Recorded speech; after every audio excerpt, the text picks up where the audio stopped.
Hi, I'm Phil Lefanu, And I'm Stuart Bolus. and welcome to the Lefanu and Stew podcast. Thanks very much for those of you who listened last week. That was the episode 1 last week, and now we're on episode 2.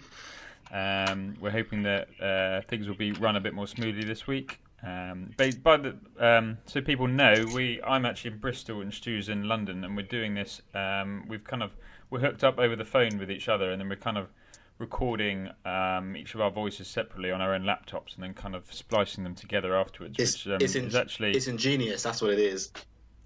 absolutely ingenious, yeah. And you wouldn't know, and you'd think we're just in the room together with each other, and it runs completely smoothly. We start off this week with our positive story. My positive story is that I'm at the end of week 3 now of self-isolation, lockdown, so whatever you want to call it. And I live in the harbour side in Bristol, which is kind of good in some ways because normally it's quite good because it's connected to people and it's in the city centre, but actually now it's a rather eerie place. I've bought myself some rollerblades from eBay. Hang on, mate. The 80s called. They want their stuff back. Yeah. I bought some rollerblades off eBay, and I've just been blading around the harbour for an hour or two every day, which is something I wouldn't have normally had time for, wouldn't have normally considered.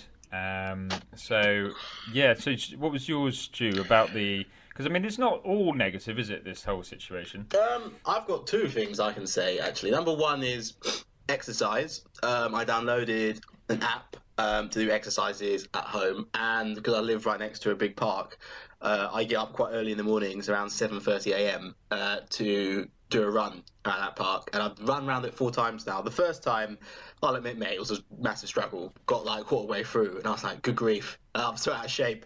But now I can get to halfway around before I need to take a break. So that's improvement, and I'm liking that. And let me add that as I go early in the mornings, there's hardly anyone there. Very socially distant with anyone who is there. So that's good. Secondly, is I started gardening on my balcony, so I got lots of pots, bought some soil, put them there, got some seeds, and they have started to sprout. So I'm growing like carrots, radishes, rocket salad, and that's all started to sprout now. So it's that's really nice, and it's nice to sort of feel like, okay, I've made a little bit of an impact somewhere. I don't get that feeling with work all that much, so it's nice to kind of see that with physical things in that sense. And I made an impact with my hobby by having other people greeted to the sight of this beautiful man going down really smoothly along the harbour side in Bristol. Definitely wouldn't guess it was his first day. I nearly fell over today, but I propped myself up on some bollard or something. Yeah, it's times like this I'm glad I don't live in Bristol, mate. So it's all it's all good. This podcast is about mental health. We discussed last week that it's something that definitely needs an open discussion about in this day and age. The first topic we've brought up is gender. So, particularly with, do men and women? Well, actually, we don't feel qualified to talk about women's mental health because we're not women. Absolutely, but not. We are going to talk about it. We are going to talk about it from a man's point of view. And would you like to kick stuff off, Stu, with what you think gender's role in this stuff is? So, as you said, I'm not even going to try and say what it is like from a female perspective. So I'll just tackle it from the men's. But I think it's quite well known that men quite struggle to talk about their internal problems. It's a sort of a quote unquote manly thing to have a very gruff exterior and to say, "Oh yeah, everything's fine," and to just not talk about these issues because for men it's like problems are like physical challenges you can overcome, not a mental challenge, which it's not very obvious to say how you can overcome that. And I mean, it was discussed last week, like the sort of stiff upper lip, especially in Britain, affects that to an extent. I mean, there have been sort of more sort of outreach to like get, and a lot of adverts to kind of get men to kind of talk about it more, because it's really recognised that that's a problem. But I would say definitely as a man, you're not really encouraged to talk about issues facing you like that. I've noticed that with British guys, a lot of the time when you're in groups with them, there often seems to be about 3 topics of conversation: football, maybe work, current affairs, maybe occasionally women. There's not a great deal of "Hi, how are you doing?" As in "Hi, how are you doing?" "Hi, how are you actually doing?" Not "I'm fine."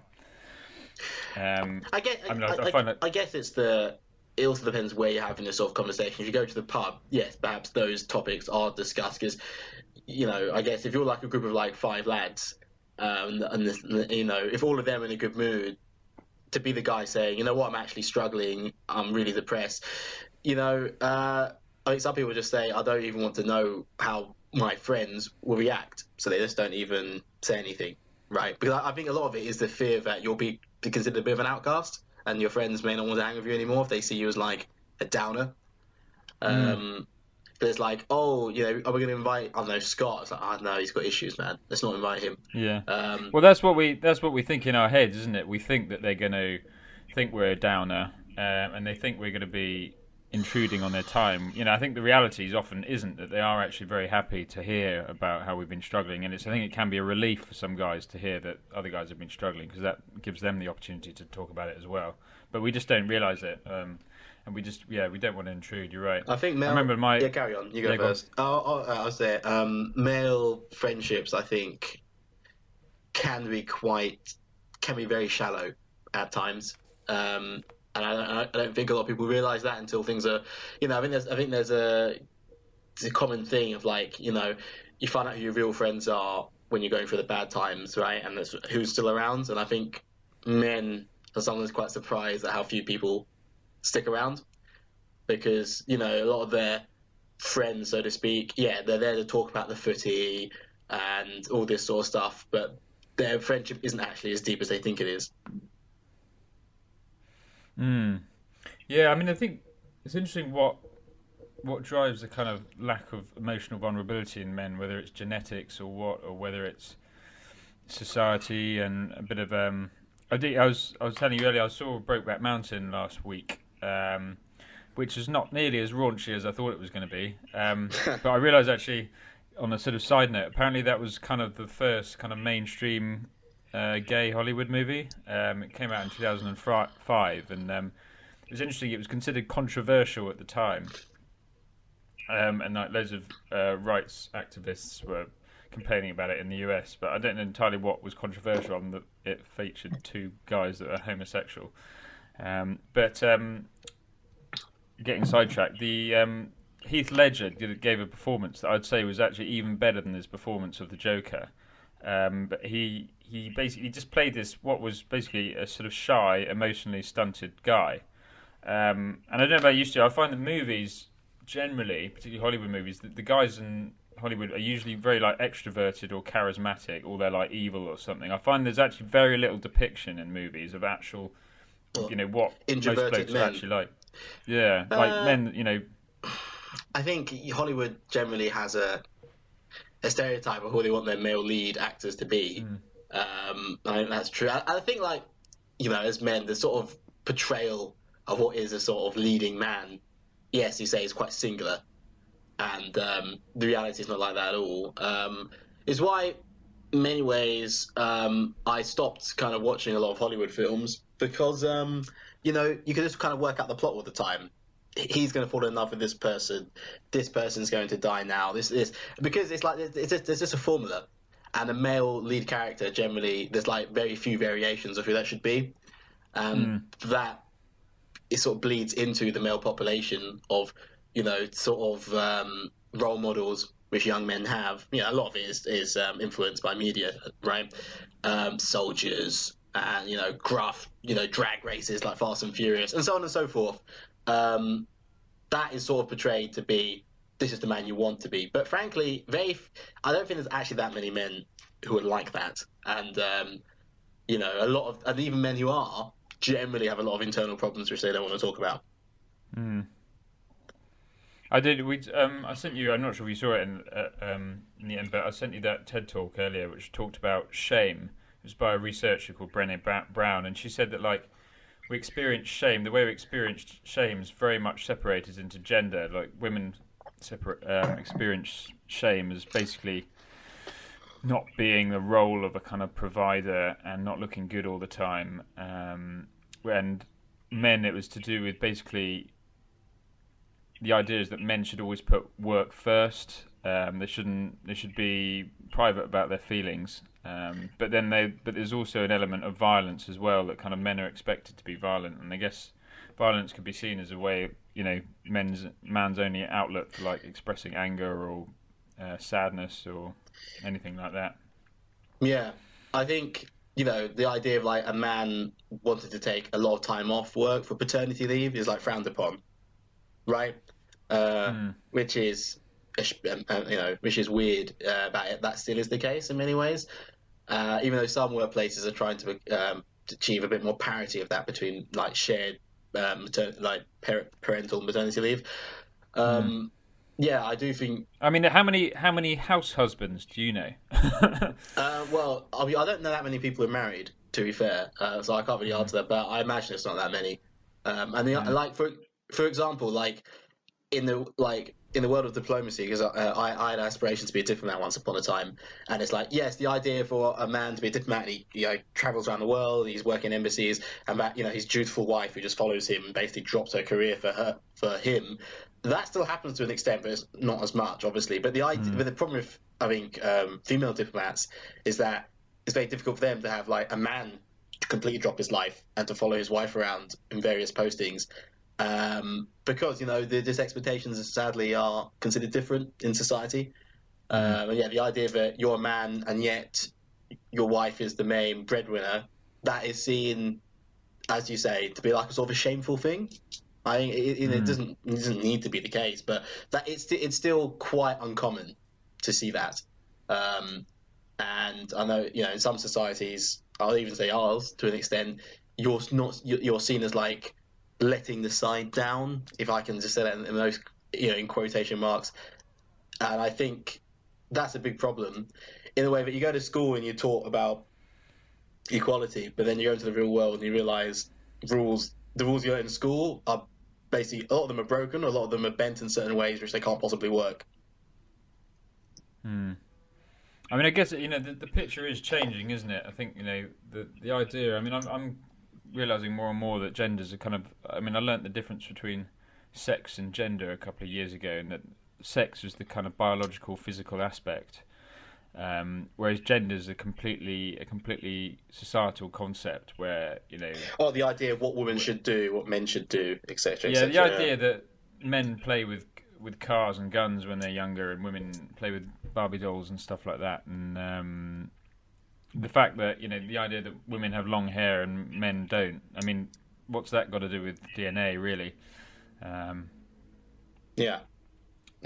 It's and I think when it comes to mental health, I mean, yeah, I'm not going to go into the women's side of things in that sense, but definitely for men, if you don't fit into that construct society puts you in, life can just be a struggle, frankly, because you don't feel that you kind of fit into society's norms, and you're just trying to fit in a box which perhaps doesn't fit for you.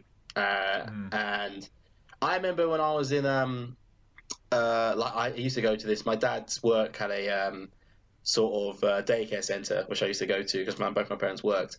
And I remember like being there, and they, they used to have magazines for the boys. It was just like car magazines and stuff like that, and that kind of stuff. I remember like sitting down with one of the guys there once. I would have been in my like around 10, 11, something like that. And I remember just saying to one of them, "You know what? I don't actually like car magazines." And one guy said, "Me too," but I didn't want to say it. And I was like, just the way they're depicted, I was like, I don't mind cars. I just don't have enough. I don't find them fascinating in that sense. And that's such a minor thing, but it felt like it was like I'm not going to say it was like coming out. Definitely not. But it was like revealing a secret to someone, just to say that. Yeah. And that's how embedded these things can be. Cool. I think we better move on to our second subject, which was. I think I haven't seen the stats, but I know you see your 20s is actually. Have you seen them, Stu? I think your 20s can actually be the worst period of your life for mental health statistically. Not your And teens. we. Hmm? Not your teens. I find that Maybe. interesting. Oh, I think maybe I was thinking in terms of your adult life. But Okay. we're going to talk about kind of postgraduate disillusionment. It's sort of. Did you share an article on Facebook a few years ago about? I used to share a lot of stuff on Facebook a few years ago, mate. Yeah. I was a Facebook addict. Don't get me started. But definitely, you spend your whole life up to that point in basically in education, and especially in the UK. I know in other countries may be different. When you get to the end of school, let's say, you're basically sort of pushed towards going to university, right? Because if you go to a sixth form, it's good that it's in their interest to make sure you get to university because you become part of their stats. We sent this percentage of our students to uni, right? And so you're sent there, and perhaps it's not the best thing for you. For me, it was great. I loved uni. It was definitely a thing I wanted to do, and I did it. But when you're in uni, you're kind of told you're such smart people. You're in this fantastic cohort. You've been trained by the best minds, and when you come out, so many people are going to want the knowledge you have. And then you graduate, and within 6 months, you realise that's a part of lies. You go to most job interviews, and the fact you have a degree, all that did is allow you to have an interview. Beyond that, it's useless. The things you learnt are just not very applicable in the workplace because they have and they see graduates are like, these are people we have to train how to actually work. I graduated and I spent a year teaching English in Spain. It's been like a gap year, and I came back. I was applying for lots of jobs, and I just wasn't getting anywhere because I didn't really have any decent job experience. And the idea of doing free internships in London for 6 months was an absolute non-starter. How on earth would I afford the rent, let alone anything else? And I went into a very sort of depressive episode for like a number of months when I just said everything I apply for just gets me nowhere. All my degrees are meaningless and no one cares about them, and I've just been living a lie my entire life. I don't know how it was for you. I think, definitely around that time, what I found is you kind of the friendships you develop in uni are often based around. I've got quite strong opinions around this. I think sort of student halls for first years, particularly first years that haven't taken gap years, I think can lead to friendship groups that aren't particularly natural or healthy. Sort of a bunch of kind of insecure 18 and 19-year-olds who don't know each other being thrown into uni halls and getting wasted with each other for a week. I'm not sure if that is the bedrock of lifelong connection and stuff. I've certainly found that actually a lot of the friendships I had and the kind of social circles kind of whittled away towards the end of uni, and that's not a discredit to any of them individually, any of these guys, but I find it was sort of when I went to uni, it was like it was very much away from home. It was an other experience. But actually, when uni was over, it was sort of I kind of came back home again, and That's the thing. Things weren't really that different. Yeah. You come back, and it's like you've changed, but your place you've come from hasn't changed at all. And I agree with what you're saying. I remember the flat I lived in my first year of university, we didn't get on. Yeah, we just didn't mesh. It was a bad mix of people. I found another flat. I still lived there, but I had a group of friends in another flat, and that became my kind of social hub, so it worked out. But you're right, the idea is, random people, lots of alcohol, friendships develop. Yes, that works to an extent, but a lot of the friendships you make in uni are friendships of circumstance. You're friends because you just live in the same area and you do the same course. And that can sustain you for a while, but once you graduate, and that you don't have that in common anymore, you sadly realise some of those friendships are based on very little. Yeah, sort of bringing it back directly to mental health. I think the things I kind of probably suffered with all my life, like anxiety and stuff like that, I find. Meanwhile, while uni was going along, I think it all developed really, and I think when I left uni, it was these things were a lot more on the surface than they had been before, and I realised that actually life was becoming a bit of a struggle. I couldn't I found it quite hard to motivate myself and kind of connect with people, and it felt like square one in a way after uni. It felt like square one, and Yeah, I mean, for me, I think that because I stayed on for a master's degree at a very good university, and so I came out thinking the world was my oyster, right? And that's kind of what I was sold when I was there. That you wanted some of the best of the best, blah blah blah. And I graduated, and I came out quite arrogant. I have to be frankly honest, and you know, life just sat me down, slapped me right in the face, and was like, you think you're all that? You're not actually." And I'm glad that happened to an extent because it got rid of that arrogance quite a lot. But it was such a come down. I basically felt like, well, when I was in that university doing that degree, that I was really like in the cream of society, and then I came out and I realized, but no one cares, and it's just meaningless. And I hadn't really prepared for what if that wasn't going to work. And so I just came out saying, well, if I can't do this, I literally can't do anything because this is what I've been training to do. And I was like, what, my early 20s? I mean, so much time to kind of do other things and relearn other stuff. But I was just kind of told, oh, no, you made this decision when you were 18, and that's your life path from now on. And that's not the case. There's so many people, they come out of uni and they do things which are totally not related to their degree whatsoever. And their degree is just 3 years they set in this place. But, I think university, and my housemate was saying this to me recently, that university in this country is seen as a rite of passage. It's like you go to become an adult. You come out of university a man or a woman. You mean, Phil, when we graduated, were we men? I don't think we were. Are we now? I mean, well, I'm more of a man now than I was then, that's for sure. But like at 23, come on, I was like, yeah, a young adult, but a man, the way it's kind of described. No, I mean, like, I was still really young and naive. I paid rent, but basically student loan basically covered most of that. So I wasn't paying taxes or any of these things. And when you're in university, the university is a sort of umbrella. It sort of shields you from a lot of things because they're covering a lot of things for you and helping you. I certainly found that kind of I developed intellectually when I was at uni, but I found I've actually done a huge amount of learning these last few years on the kind of the other end of the spectrum with like emotionally. The university of life, you mean?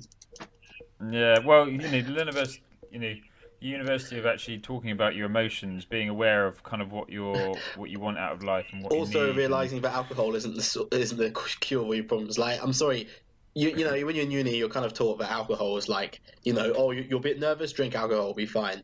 Do this, drink alcohol. And when you leave uni, you realize that's not a good way to deal with your problems, like at all. But in uni, that's glorified. I think that's a big mistake. I noticed like when I've been travelling in Africa and I went to Sri Lanka a couple of years ago, it was interesting looking at in these kind of beach resorts. You see white people, but you're kind of seeing white people from an outside perspective, a more objective perspective. And the locals would kind of hang out a lot, and they'd spend a lot of time sort of just chilling out with each other. With the white people were very focused on just getting wasted. It wasn't drinking casually. It was a military Come on, operation. mate. We're British. Use the British slang. They're getting hammered, mate. That's what they were doing. There was nothing casual about it at all. I've always said to people actually that there's nothing more surprising than getting an Englishman, putting a drink in his hand, telling him he's abroad. Like a beast is unleashed at that point, and I don't know what it is. It's like a pent up frustration or just freedom. I don't know what it is, but drunk men here, I think they're even more so when they go abroad. Partly it's because they're on holiday, but there is something very weird about that because other people like the French, I don't want to put stereotypes, but you don't hear about French tourists like smashing up a place abroad, but you hear Brits doing that. Yeah, I've noticed that the people I know, my mates who aren't normally that emotionally open, soon if they have a few drinks, they get unbelievably lovey-dovey and sort of hug you and stuff like that, and it's almost too much. It's like, yeah, all right, mate, come on. It's because the boundaries are sort of taken away briefly and it all comes out. I think they say, like, isn't it, that people don't tell lies when they're drunk, right? And as you say, that's what they say. Oh, I love you, man, because they will never say that sober, not to your face. No. But it shows that we're a society which, especially for men, I mean, women. I guess I'm not going to put a stereotype. I feel this is just an opinion, but women are much more open to saying things like that, and men. I mean, I remember we were in school. The idea of saying that to a friend was like, "Oh, you're homosexual, essentially." You're Yeah, gay. exactly. But even now, because I think people are becoming much more aware of it, saying stuff like that is is wrong. Still, you're seen as being soft, and it's like, oh, I don't want to hear that. Which is, I think, it's a big shame. I think definitely there's the idea that being vulnerable is weak. The idea of a sort of man coming to his wife and saying, "I've been actually feeling really lonely recently. I've been feeling very maybe sexually frustrated. I've been feeling anxious about work." A lot of I think society traditionally would consider that just a kind of a moment of weakness, really. Well, even in like most media, it's usually a woman coming to her husband to say that rather than the other way around. So it's not if it's not normalised in media, then it's not even though it may be happening in society, it's not normalised in society because they go, I don't know of any reference of this happening in my life. I can't even I've not seen a film, seen a TV show where this has happened. This is new to me. I don't know what to do. So I don't know, I'd say that media have a big part to play, but we'll wait to see if that happens. I think there's more we could talk about this, but I think we should probably move on to our last topic, which is coping under COVID. So, Phil, how are you coping? Coping under COVID. For the first 2 weeks, it was all right. Actually, it was quite relaxed. But it's starting. I'm going into week 4 now, and it's getting pretty weird. Actually, I mean, I think speaking to my parents and stuff who live in a village back in Surrey, they're saying that actually life there's just going on like normal, but in the city centres it's very, very different. Yeah. I'm feeling a lot eerie a lot of the time. I'm very conscious of my own thoughts quite a lot of the time. My thoughts seem to have got 3 times louder because there's nothing else going on. What have you been thinking? For me, yeah, I'm okay. I mean, even though I'm in the epicenter of the pandemic in London, I'm all right. But I do get a bit paranoid, right? Because I was at the shop today just to pick up some fruit juice, right? And then the woman behind me coughed, and I was just like, what? And then she left soon after she did that. But then it made me feel, oh no, I've got the virus now. I mean, we'll find out in 2 weeks if I do. But I don't like the fact I'm paranoid about that all the time. I'm very, very aware when people cough. Now I don't like that because beforehand I wouldn't have cared, and now I like going for my run because I do feel a bit cooped up after a while. But then I'm hearing that the government may, if people keep breaking the rules, not allow people to exercise outside. That has me feeling like if that would be a disaster. That would be an I'm like, if that disaster. happens, I'm literally going to feel I'm under house arrest. So it's I'm not looking forward to that if it happens, and I think. Yeah, it's difficult because I don't have a garden. I have a balcony which Calf serves, and it looks out. It's got a nice view, but I like being on the ground surrounded by grass. And in London, unless you're really rich, you can't have that. So I've found it's quite hard because I normally work not at home.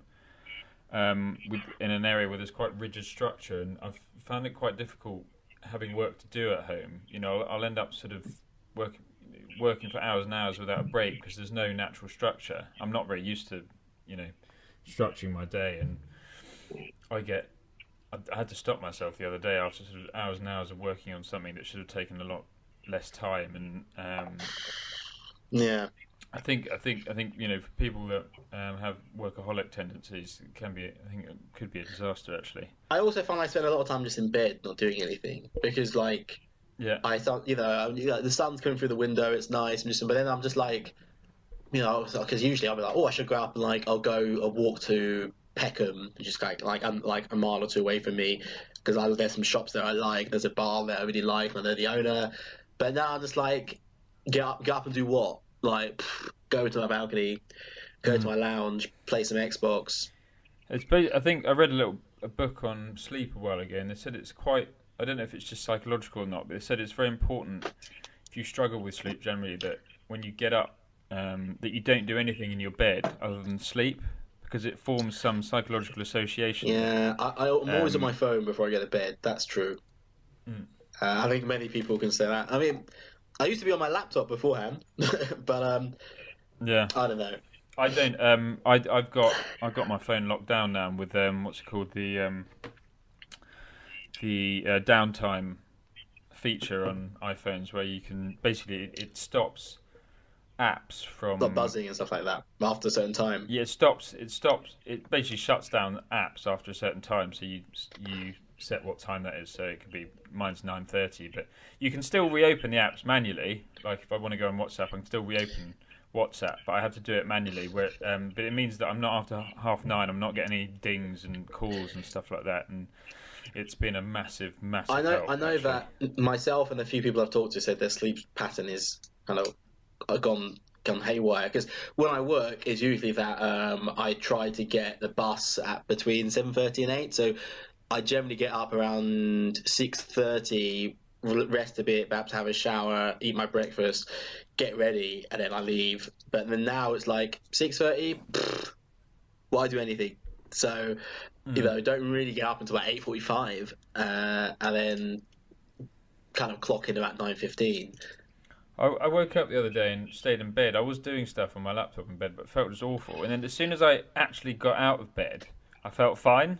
I think there's definitely something to do with being warm under a duvet and just staying Well, there. yeah, I mean, the amount of times I was doing all-nighters at uni, and I was like, it's 2 in the morning. I'm like, you know what? I'm just gonna work a bit better if I just lay down, and then you wake up and it's 6 a.m. and your essay's due in 2 hours. It's your bed is not a place for work. It never should, it never is, never will be. So yeah, I mean, for me, my other issue is that I always wake up when the sun comes up. I've just always been like that. So the minute of sunrise, I wake up. It's always been like that. So for example, Phil, I've never had to use an alarm since I've been working. Can you imagine? I've never overslept. Just like boom, I'll wake up. It does mean that because I always wake up at sunrise, if I go to bed late, it means I'm not going to sleep very long. So if I go to bed a bit earlier, I'll get like a good night's sleep. If I go late, I'm just going to wake up early in the morning because the sun's up and that's it. So, but usually I sleep kind of late anyway. So I'm always only getting about 5 hours when I should really be getting 6, 7 preferably. I think there's 8 hours is a good night's sleep, isn't it? I think if I have anything less than 7, I don't know if I ever get that much. Yeah, but yeah. But that's it. Yeah, that's it. Yeah, I guess have we got any advice to give to people under the situation? I mean, particularly for people, I think in places on their own, like they're self-isolating, literally self-isolating because they don't have anyone to live with. Good grief, that is tough. I lived on my own in Spain for 9 months, and while I could go outside, because of the limits of I can speak Spanish, but intermediately, so I couldn't have in-depth conversations with people. So I was quite isolated in that sense, and it was very difficult. Just calling people and having a routine. I know people say that, but it does help. I think people should just realize that, one, this will not be forever. Pandemics always end, one way or the other, and that we're all in this together. And just don't be too hard on yourself. During this period, if you need to take time to yourself, you're not very productive from work, it is perfectly fine. This is not normal circumstances. Really, just take as much time as you need, and look after yourself, because in this period, that's really important. That's all I think. That's all I can say. How about yourself? Don't turn to the bottle. Yeah, I think unless you're with friends and stuff like that, I think that can be quite dangerous. Yeah. I mean, I'd just say, don't be afraid to do something frivolous like I've done with rollerblading. Just don't feel like your hobbies or. I know with these kind of situations, I'm like, right, I'm going to get loads of books. I'm going to read loads of books, make sure I'm being ultra productive. I've started reading Uncle Tom's Cabin, but I'm making very, very slow progress because it's hard to get motivated for it. I find that people often in these kind of situations, they act as if in 6 months' time they're going to be in court and the judge is going to be questioning, how they spent this time. Have they used it? Have they used it the best they can? Otherwise, I think, but I think, especially I notice on Instagram quite a lot. There's this sort of urge to be your best self, blah blah blah, and people say, oh, it's positive energy, but what it actually is you're sort of like challenging people. But like, why aren't you doing this? Why aren't you being your best self? And I find that really annoying. This is why it's a fine line, definitely. Yeah, it's because it comes down to you want people to have the courage to do certain things, but then are you also accusing people of not doing enough? And is that really fair? And I don't know if that fine line is well put down sometimes. Yeah, that's another discussion we could have actually. The impact of the motivation industry and stuff like that. Goodness, it's quite interesting topic for next week maybe. Yeah. Okay, so thanks very much for listening. I've enjoyed this. It's been been an open conversation, and it's goodbye from me. Yes, and a goodbye from co-host Stuart Bolus. Thank you very much. Please tune in again next week. See you later, guys.